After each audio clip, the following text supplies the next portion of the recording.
Scanning for audio. Hello and welcome to a Tin Dog podcast.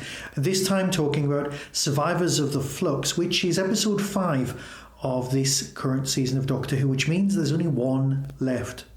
How fast has that gone? That's ridiculous.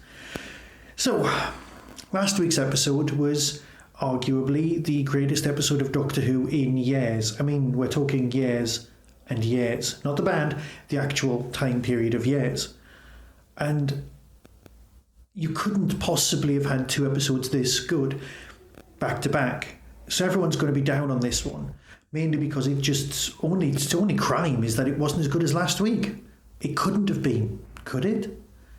So what have we got? Well, we've got last week's cliffhanger, which we then discovered, although the Doctor's being turned into an angel, what's actually happening is she's being packed up and delivered. Could the villains of last week's episode have been the Kablam Man? It's possible. Not as exciting, not as scary. Oh look, here's a robot come to take you and wrap you in bubble wrap and take you somewhere and deliver you to your mum. Oh look, that's it. I know the angels are scary and they're the ones responsible for one of the plot threads, i.e. sending the companions off in time. That makes sense. So, yeah, the Kablam Man, not really an option. The effects of the Doctor turning into an angel were brilliant. Seriously, fabulous. And then she ends up visiting her mum at the edge of the universe while they try and upgrade to Universe 2.0. Is that what this is? Is it a metaphor for an upgrade? Is it a metaphor for Windows 10 being installed? We'll get back to you on that one. I don't think so. Windows 11? Good God, I'm old. Anyway, the angels being used to deliver the Doctor, Kablam Man, yeah, we've covered all that.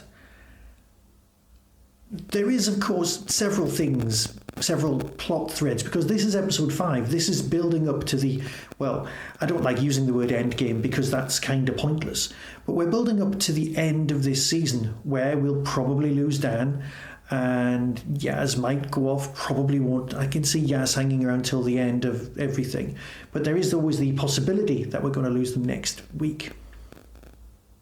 You've got Jericho as that side plot. Now, the side plot with Jericho, Dan and Yaz felt really Call of Cthulhu. It's that whole turn of the century wandering around investigating things, but obviously she was being really nice and going, yes, we're archaeologists, we're Indiana Jones, but we're going to put stuff back afterwards, which is very 21st century. We're not exactly going to pillage you and put you in a museum somewhere in a box for other people to look at. Oh no, we're going to pillage you, look at you, take some photographs and possibly pop you back and then replaster your ceiling for you, which was nice. So that plot line's there, and yeah, okay, I play Call of Cthulhu, sue me. Big fan, and that's what it felt like. It could be a nice spin-off box set for, is it Cubicle 7 who do the Doctor Who role-playing game? Yeah, maybe I should look into that. Another system to learn. Such fun. That's plot strand number 1. Them 3 trying to get rescued. That moment with the guy at the bottom of the Himalayas, the yogi, I really liked that. That's definitely meme material. I'm sure it's already out there by now. I'm just teasing. It will work. It will catch on.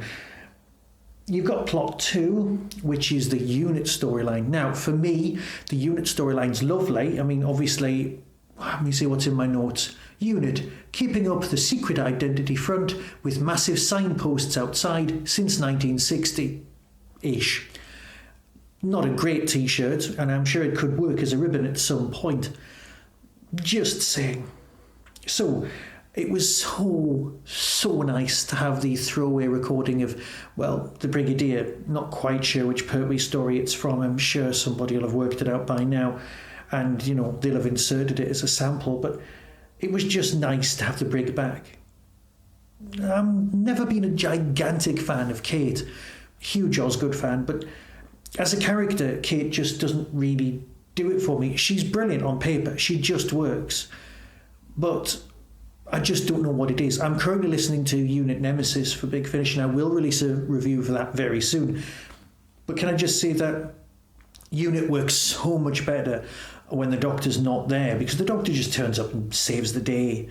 unit as a cohesive fighting force just works. Now, it's nice that there's a reply back to that 2017, well, the episode with Stephen Fry in it, where unit has been descaled and switched off because this is the reason. It's nice that we've got that here rather than the whole, unit have vanished and we can't use them.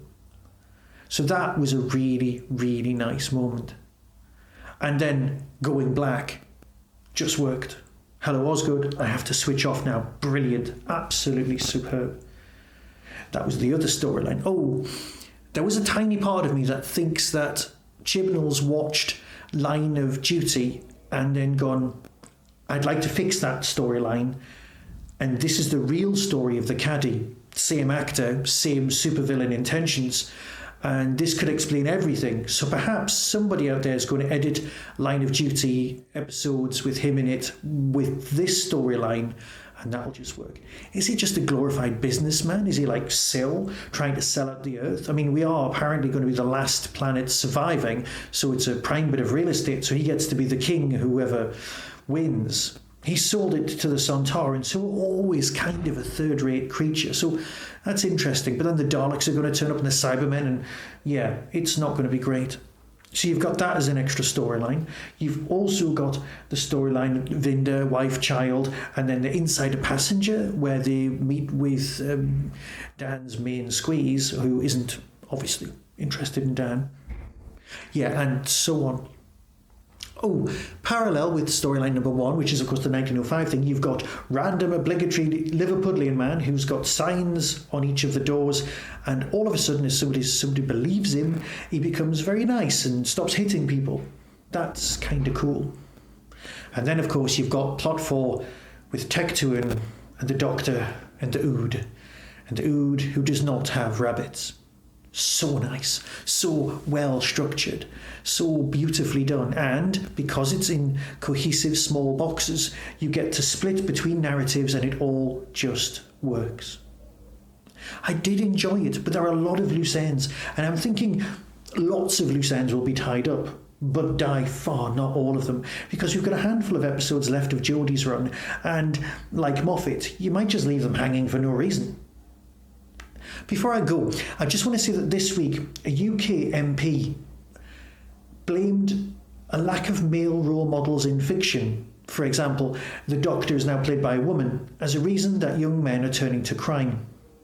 Because obviously, before Jodie took back the hoodie, there was no crime in this country, and there was a handful of brilliant role models. This is, of course, absolute nonsense. The word I want to use will prevent this from being broadcast. Let's put it this way. Why doesn't he just shut up and become a gold role model himself? There are lots of other arguments to do with media and all of that nonsense and exposure to great role models and lifestyles and things like that. But the real crux of the whole thing is just shut up. You're making a show of yourself and you're an idiot.